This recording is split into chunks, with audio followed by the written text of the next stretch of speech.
Salam sejahtera saya ucapkan kepada anda semua. Saya Sim Limin, belajar di Open University Malaysia, Pusat Pembelajaran Kota Kinabalu. Hari ini, saya ingin membuat pembentangan tentang pelaksanaan program pendidikan inklusif di Malaysia. Program Pendidikan Inklusif (PPI) merupakan satu program pendidikan yang ditawarkan kepada murid berkeperluan khas (MBK) untuk belajar bersama-sama murid yang lain di dalam kelas yang sama dan pada waktu yang sama menikmati semua kemudahan pembelajaran dalam keadaan normal tanpa mengira kaum, latar belakang, status ekonomi dan ketidakupayaan. Tujuan program pendidikan inklusif ini adalah untuk meningkatkan penyertaan dan memberi peluang kepada semua murid berkeperluan khas (MBK) untuk mengikuti program akademik dan bukan akademik bersama-sama dengan murid di arus perdana. Program pendidikan inklusif dibahagikan kepada dua cabang, iaitu inklusif penuh dan inklusif separa. Program pendidikan inklusif penuh adalah program di mana murid berkeperluan khas ditempatkan di kelas arus perdana sepenuh masa bersama murid-murid lain dan mereka mengikuti pembelajaran bagi semua mata pelajaran akademik berasaskan kurikulum kebangsaan ataupun kurikulum kebangsaan yang diubah sesuai dengan bantuan atau tanpa bantuan perkhidmatan sokongan. Manakala program pendidikan inklusif separa adalah di mana murid berkeperluan khas mengikuti pembelajaran bagi mata pelajaran yang tertentu sahaja mengikut tahap keupayaan mereka di kelas arus perdana. Faktor-faktor yang memberi kesan positif dalam pelaksanaan PPI adalah faktor dari segi rakan sekeliling, faktor dari segi masyarakat iaitu ibu bapa dan agensi-agensi luar, faktor dari segi sekolah iaitu pihak pentadbir dan guru, faktor dari segi persekitaran fizikal iaitu infrastruktur dan kemudahan yang disediakan.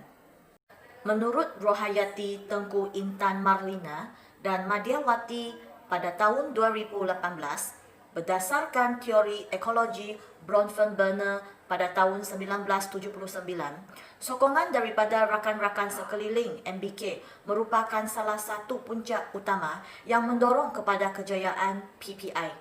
Hal ini demikian kerana golongan ini merupakan orang yang terdekat dengan diri MBK semasa sesi pembelajaran berjalan. Selain itu, pergaulan antara MBK dan murid normal juga mendorong meningkatkan kemahiran bersosial MBK. Secara langsung, mereka dapat membina keyakinan diri bila berdepan dengan orang.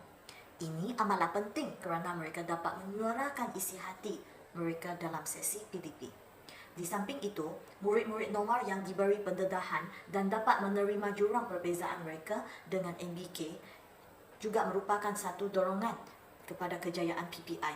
Kerana ini adalah corak pemikiran ini, mereka tidak akan meminggirkan MBK dalam sekolah. Peranan rakan sekeliling amatlah penting dalam PPI.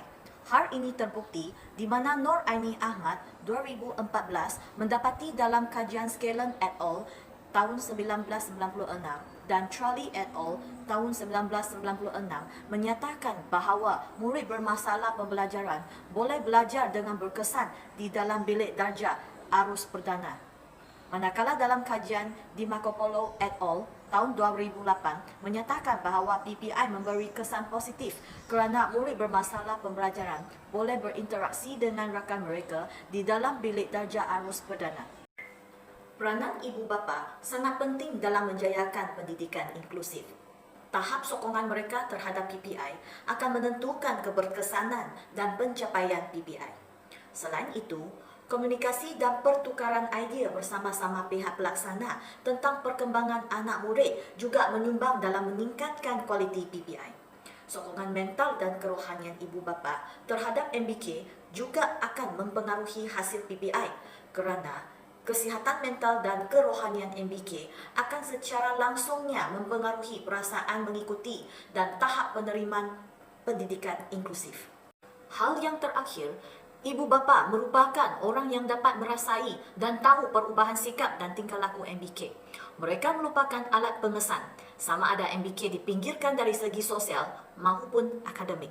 Sekiranya ada masalah meminggir berlaku, ibu bapa boleh melaporkan kepada pihak pelaksana. Ini justru dapat menolong menambahkan pelaksanaan PBI. Peranan agensi luar tidak boleh diabaikan dari usahanya menyumbang kepada kelancaran pelaksanaan PPI. Hal ini kerana pihak ini merupakan harapan untuk melengkapkan benda-benda yang tidak dapat disediakan oleh pihak sekolah. Antaranya adalah dari segi sumbangan infrastruktur dan juga memberikan perkhidmatan khusus berkenaan kemahiran pengurusan MBK dalam kelas kepada pihak pelaksana iaitu guru-guru sekolah. Peranan pihak pentadbir adalah dalam pengurusan pelaksanaan PPI di mana kerjanya adalah untuk memastikan PPI dilaksanakan mengikut garis panduan yang diberi dan rekod progres pelaksanaan serta menambah baik pelaksanaannya. Selain itu, pihak ini juga bertanggungjawab dalam memastikan penerangan berkaitan informasi terkini mengenai PPI diberi kepada pihak ibu bapa atau penjaga. Pihak pentadbir juga harus menyediakan kemudahan fizikal yang mencukupi untuk kegunaan murid-murid yang mengikuti PPI serta memberi sokongan kepada aktiviti PPI yang dijalankan oleh guru. Peranan guru mata pelajaran adalah untuk merancang dan melaksanakan PDP mengikut keupayaan dan kemahiran MBK. Selain itu, guru mata pelajaran juga perlu mempraktikkan pengajaran kolaborasi dengan guru resource atau dikenali sebagai guru pendidikan khas untuk menjaga kebajikan MBK dalam kelas arus perdana. Keprihatinan dan kepekaan guru arus perdana terhadap perkembangan MBK dalam kelas PPI juga akan mendorong kepada kejayaan pelaksanaan PPI. Mengikut peranan persekitaran fizikal, ia termasuklah peranan alat membantu mengajar dan prasarana sekolah.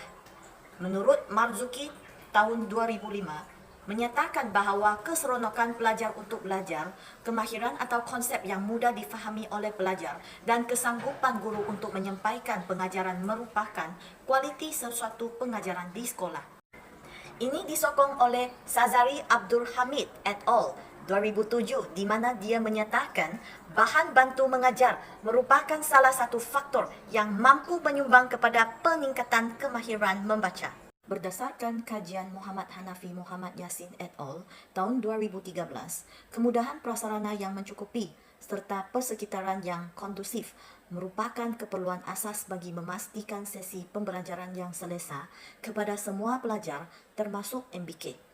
Lokman Tahir dan Nurul Christine Mustafa pada tahun 2010 juga menyatakan bahawa kemudahan prasarana yang lengkap dan kondusif akan memberi pengaruh positif dalam usaha meningkatkan pencapaian pelajar dalam proses PDP.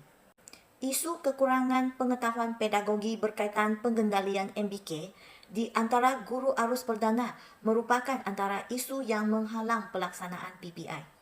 Tanpa ilmu pengetahuan asas berkenaan teknik pengendalian MBK, guru tidak dapat melaksanakan PBI dengan jaya kerana MBK tidak dapat menerima atau memahami cara pengajaran guru.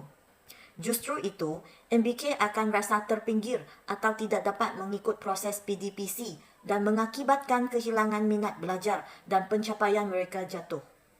Terdapat dua kajian yang diselidik menyokong faktor yang dinyatakan. Dalam kajian Mustafa dan Siti Fatimah pada tahun 2018, banyak guru mata pelajaran arus perdana tidak memperoleh pendedahan, terutamanya dari segi cara dan teknik pengendalian PDP yang bersesuaian dengan MBK dalam kelas PPI. Kekurangan teknik pengajaran secara kolaboratif antara guru resource serta guru mata pelajaran arus perdana juga merupakan sumber faktor yang menghalang pelaksanaan PPI dengan lancar. Teknik pengajaran kolaboratif sangat penting dalam memastikan MBK dapat menerima dan menikmati pengajaran dan pembelajaran yang berkualiti. Tanpa kolaborasi antara guru mata pelajaran arus perdana dan guru resource, maka pencapaian MBK akan terjejas. Hal ini dapat dinyatakan dalam kajian Mustafa dan Siti Fatimah pada tahun 2018, di mana hasil kajiannya menunjukkan tiada seorang guru yang melaksanakan kaedah pengajaran secara kolaboratif dalam PDP PPI.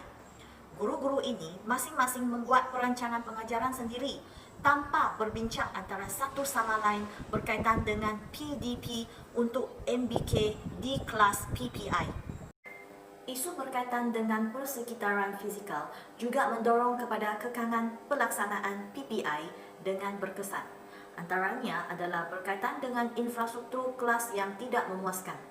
Menurut Muhammad Hanafi et al. Tahun 2013, bilik darjah yang sesuai, ceria, menarik dan selesa dapat meningkatkan perasaan ataupun minat MBK untuk belajar. Infrastruktur seperti alat bantu mengajar adalah sangat penting dalam PDP. Tanpa alat bantu mengajar yang mencukupi dan bersesuaian, ia akan menjejaskan cara pencapaian pengajaran oleh guru.